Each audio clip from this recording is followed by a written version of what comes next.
Hello students, this is Usha from GK Jain High Secondary School. Today we are going to see Optics Part 2 in 12th Standard Physics.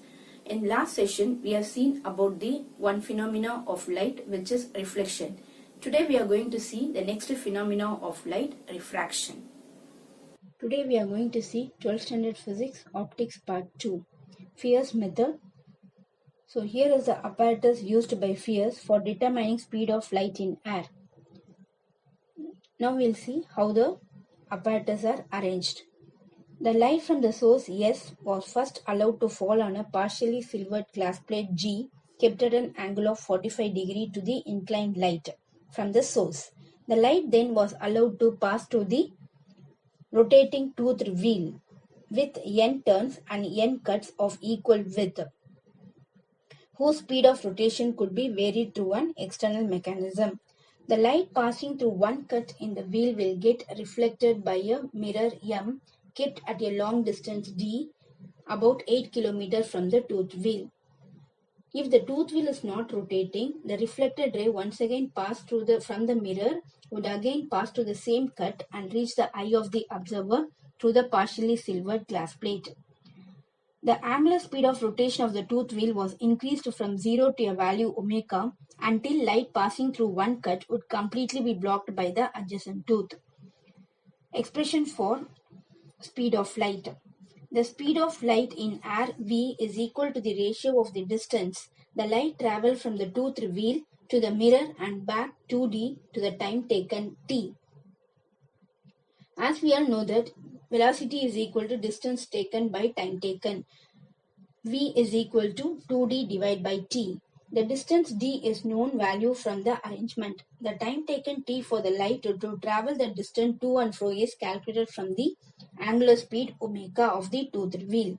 The angular speed omega of the toothed wheel when the light disappeared for the first time is omega is equal to theta by t, where theta is the angle between the tooth and the slot which is rotated by the toothed wheel within the time t. So theta can be written as total angle of the circle in radian divided by number of teeth plus number of cuts. So theta can take a value 2 pi divided by 2n. Cancel 2, so we'll get pi by n. Then omega is equal to theta by t. We'll substitute for theta, so we'll get omega is equal to pi divided by nt. Rearranging the above equation for t is equal to pi by n omega. So substituting these two values of d and t in the given equation, then velocity becomes v is equal to 2d divided by pi divided by n omega. After rearranging, we'll get 2d n omega divided by 2. So Fierce gave the value that the speed of light in air was determined as V is equal to 2.99 into 10 by 8 meter per seconds. Next is speed of light through different media.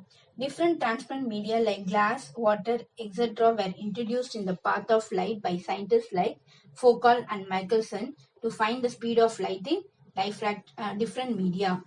Foucault and Michelson experiment we are learned in 11th standard. It was found that light traveled with lesser speed in any medium than its speed in vacuum. The speed of light in vacuum was determined as c is equal to 3 into 10 by 8 meter per second. Next, we'll go to refractive index. Refractive index of a transparent medium is defined as the ratio of speed of light in vacuum to the speed of light in that medium. So it can be written as n is equal to c by v. The refractive index of a transparent medium gives an idea about the speed of light in that medium. Refractive index does not have unit. The smallest value of refractive index for vacuum, which is 1. For any other medium, refractive index is greater than 1. Refractive index is also called as optical density of the medium. Higher the refractive index of the medium, greater its optical density, and speed of light through the medium is less, and vice versa. Next we'll see what do you mean by optical path. Optical path of a medium is defined as the distance d dash light travel in vacuum in the same time it travel a distance d in that medium. So let us consider a medium of refractive index n and thickness d. Light travel with the speed v through the medium in a time t. Then we can write v is equal to d divided by t. When you take the t to the other side, so what you will get? T is equal to d by v. So in the same time, light can cover a greater distance d dash in vacuum as it is shown in the diagram. It travels with a greater speed c in vacuum. Therefore, c is equal to d dash divided by t and rewritten as t is equal to d dash divided by c. As the time taken in both the cases is the same, we can equate the time t as d dash divided by c is equal to d dash divided by v. So rewriting d divided by v, rewriting for the optical path d dash as d dash is equal to c by v into d. As we all know that c by v equal to n, we learned in 11th standard, the optical path d dash is equal to n into d. As n is always greater than 1, the optical path d dash of the medium is always greater than d. Refraction. Refraction is passing through of light from one optical medium to another optical medium through a boundary. Law of reflection is also called Snell's law. Snell's law states that the incident ray, refracted ray, and the normal to the refracting surface all are coplanar. That is, they all lie in the same plane. The ratio of angle of incidence I in the first medium to the angle of reflection R in the second medium is equal to the ratio of refractive index of the second medium N2 to that of the refractive index of the first medium N1. Sin I divided by sin R is equal to N2 divided by N1. This equation in the ratio form. So it can also be written in much useful product form as N1 sin I is equal to N2 sin R. Next is characteristics of the refraction. When light passes from rarer medium to denser medium, it deviates towards normal in the denser medium. When light passes from denser medium to rarer medium, it deviates away from normal in the rarer medium. If any refracting surface, there will also be some reflection takes place.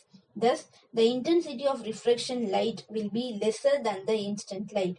The phenomena in which a part of light from a source undergo reflection and the other part of light from the same source undergoing refraction at the same surface is called simultaneous reflection or simultaneous refraction. Next is principle of reversibility. The principle of reversibility states that the light will follow exactly the same path if its direction of travel is reversed. So that is shown in the diagram. Next we'll go to the relative refraction. By using the Snell's law, the term N2 by N1 is called as relative refractive index of the second medium with respect to the first medium, which is denoted as N21. So N21 is equal to N2 divided by N1. The concept of relative refractive index gives rise to other useful relations such as inverse rule. Second one is chain rule. Inverse rule N12 is equal to 1 by N21, or N1 divided by N2 is equal to 1 divided by N2 divided by N1. In the same way, the chain rule N32 is equal to N31 into N12, or N3 divided by N2 is equal to N3 divided by N1 into N1 divided by N2. The next topic is apparent depth. It is common observation that the bottom of the tank filled with water appears raised. An equation could be derived from the apparent depth for viewing in the near normal deviation, that is shown in the diagram. Light from the object O at the bottom of the tank passes from denser medium to rarer medium to reach our eye. It deviates away from the normal in the rarer medium at the point of incidence B. The refractive index of the denser medium is N1 and that of rarer medium is N2. Here n1 is greater than n2. So the angle of incidence in the denser medium is I and the angle of refraction in the rarer medium is R. The line n dash and OD are parallel. The angle I and R are very small as the deviation light from O entering the eye is very narrow. The Snell's law in product form for this refraction is n1 sin I is equal to n2 sin R. As the angle I and R are small, we can take it as sin I is approximately equal to tan I. So instead of sin, we can write in terms of tan. So n1 tan I is equal to n2 tan I. In triangle DOB and DIB, tan I is equal to DB divided by DO and tan R is equal to DB divided by DI. So n1 into dB divided by dO is equal to n2 into dB divided by dI, substituting the value for tan I and tan R. Cancelling dB on both the sides, dO is the actual depth d and di is the apparent depth d dash. So we'll get n1 divided by d is equal to n2 divided by d dash. So we can simplify and we can write it as d dash divided by d is equal to n2 divided by n1. Rearranging the above equation for the apparent depth d dash is equal to n2 divided by n1 into d. As the rarer medium is air and its refractive index n2 can be taken as 1, that is n2 is equal to 1. And the refractive index n1 of denser medium could then be taken as n1 is equal to n. In this case, the equation for apparent depth becomes d dash is equal to d by n. So the bottom appear to be evaluated by d minus d dash, which is equal to d minus, substituting the value d by n and simplifying, we'll get d minus d dash is equal to d common. When we take it out, we'll get 1 minus 1 by n. Hi students, you all have learnt about the refraction of light and how to find out the apparent depth. Thank you students. Once again, we'll meet you in the next video.